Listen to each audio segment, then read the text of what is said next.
আসসালামু আলাইকুম। আপনারা সবাই কেমন আছেন? আশা করি আপনারা সবাই ভালো আছেন। আর আজকের ভিডিও মেন উদ্দেশ্য হলো যে আমি রয়েছি বর্তমানে সেই পীরগঞ্জ আমাদের হোটেলে। যা হোক, আমাদের কিছু কারণ বিষয়ে আমাদের হোটেলটা বন্ধ ছিল, কিন্তু এখন আমাদের হোটেল আবার চালু হয়ে গেছে।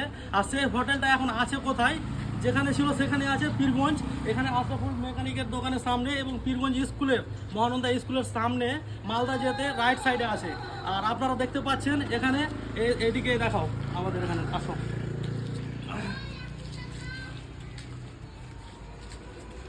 তো অরিজিনালি যে আমাদের হোটেল চালু হয়ে গেছে। তো যারা খাবো ভাবছো, একদম বাঙালি প্রিয় খাবার, তোমরা যদি খেতে চাও তাহলে আসো এখানে, ভালো খাবার উপভোগ করো।